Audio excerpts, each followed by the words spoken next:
Oh, hello everybody, it's Megalithic here, otherwise known as Puglo Escobar, and I'm here with Mr. Raccoon, who's going psychotic as always, and we are going to have a look at the Pfister Growler, retailing at $1.2 or $1.6 million, depending on whether you get to buy it now or the trade price, ladies and gentlemen, and there we go, that's what we're looking at.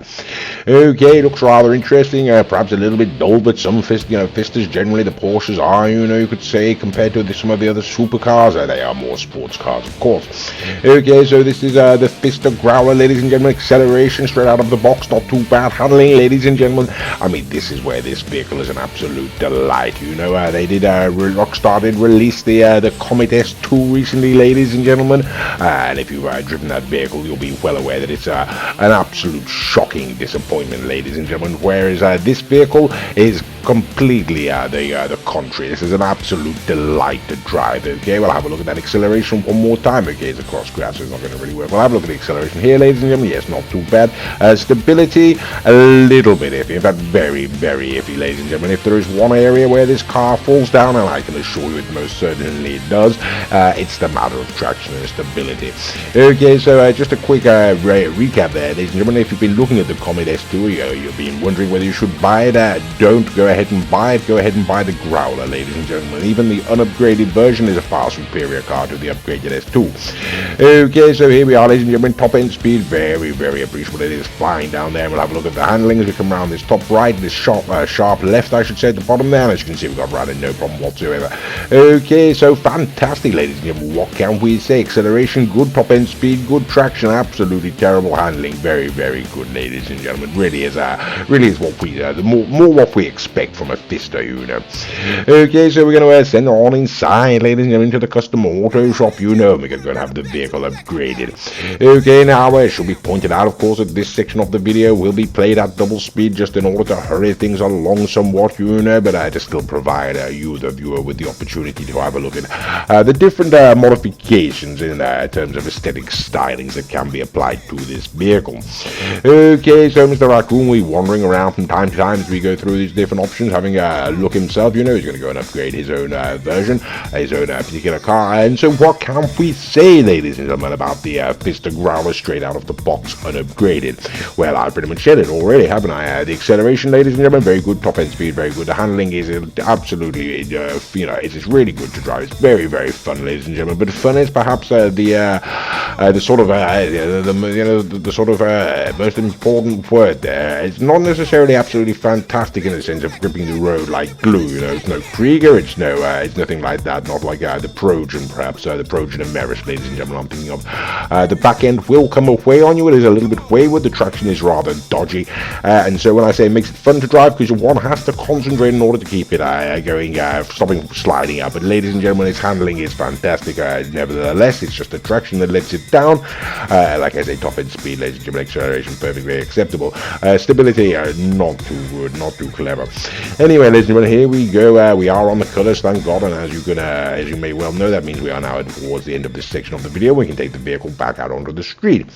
Okay, so this is the Pfister Growler, ladies and gentlemen, the upgraded version. We're going to take it on a standard lap and see how it performs. Okay, so here you can see the acceleration going up the hill. Yes, so it's finally getting up to speed, not too bad. When I look at the handling around here, and I mean, it's absolutely, we almost oversteered around that corner, didn't it? It really is very, very good. The only problem is, yes, there you go, ladies and gentlemen. You say the slightest bump in the road when you're going on a corner, ladies and gentlemen, you're going to lose traction. We'll have a look at the handling. Here we go, going around the right-hand corner, ladies and gentlemen, and we get around. I mean, look at that, ladies and gentlemen, with absolutely no problem whatsoever. The braking, the handling, absolutely fantastic, and we hit a soaring car. Okay, well, that was entirely my fault, ladies and gentlemen, never mind.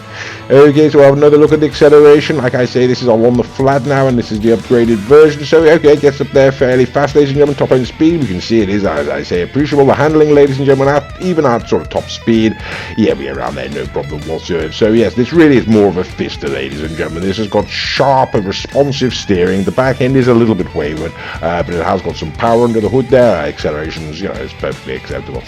Okay, so there we go, ladies and gentlemen. We'll take it on up to the top speed test track and put it on down now. Let's see what she does. And just to give you an indication, what we consider to be 53, 54 to be a sort of competitive time, ladies and gentlemen. This is a track that we've built specifically to test top speed. Okay, so we're looking for 53, 54. What do we get, ladies and gentlemen?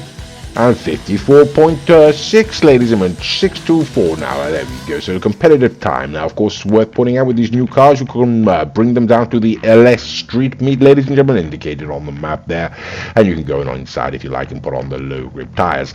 And what this is going to do, ladies and gentlemen, is give you incredibly fast, incredibly good top end speed. Now, it does slow down your acceleration. As you can see, we've got two growlers, ladies and gentlemen, both identical. One with I've got the low grip tires. Mr. Raccoon there has not got the low grip tires. He has far superior acceleration, but I have far superior top speed, ladies and gentlemen. So those low grip tires make your car absolutely fly along.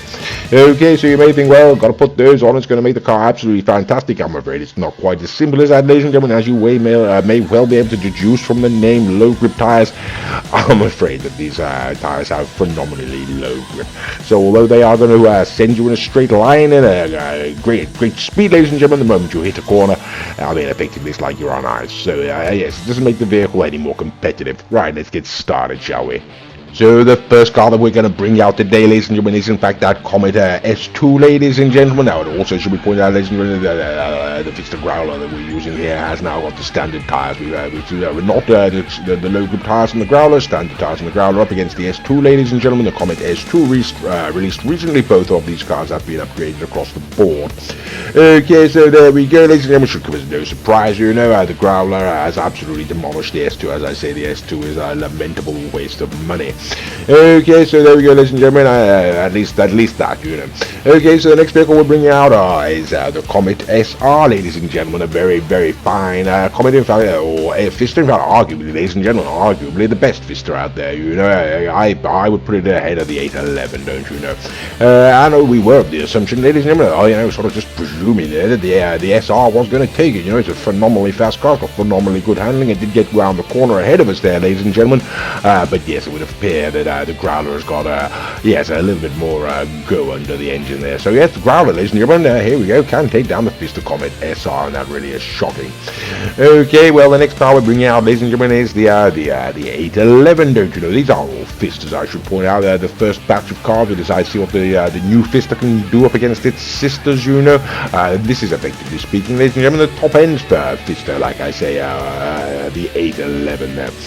Okay, so we're going to bring it on down. I think it's about $1.1 million for the Pfister 811, ladies and gentlemen. As you say, I saw 1.2, 1.6 for the Growler. And rather surprisingly, ladies and gentlemen, yes, the 811 actually does take it down. So how about that? There we go. So we're going to wrap things up, ladies and gentlemen. We've decided to bring out Big Daddy Z, don't you know? This is the Pergasi Zentorno, retailing at a price of $725,000, don't you know? It is what Mr. Raccoon and myself uphold to be a high watermark on the game, don't you know, ladies and gentlemen? Really is a very, very, very good value for money. Like I say, under $750,000 there, ladies and gentlemen. And yes, it's going to absolutely destroy the 1.2, 1.6 Growler. And it's going to destroy a lot of other cars out there as well. If you don't own yourself a Zentorno, ladies and gentlemen, whoops, a Daisy's losing traction. Go and buy one. Okay, so there we go, ladies and gentlemen. We're going to wrap things up. We're bringing on to the Garotti Italy RSX, what we uphold on the channel to be the finest car on GTA Online, at least for the time being, at least. And I perhaps should take this opportunity to point out that all of the other vehicles are being driven by Mr. Raccoon, don't you know? He's a wretched swine and a murderous trash panda. But his name is the Bromby, ladies and gentlemen. He has a channel of his own. It is called the Bromby. If you type that into YouTube, you should really go and find him and do that. He's got some other good videos on there. Okay, so the RSX, ladies and gentlemen, no surprise, takes down the Growler. And so what can we say, wrapping up? Okay, acceleration. I mean, what can I say, ladies and gentlemen? It's a fantastic Pfister, ladies and gentlemen. If you like Pfisters, you're going to like this. Responsive handling, good top speed, good acceleration. You should go and buy it. Yes, you should. Yeah, Mr. Raccoon agrees. Sodding Raccoon. Right, anyway, there we go. I do hope you enjoyed the video, and as always, thank you for watching.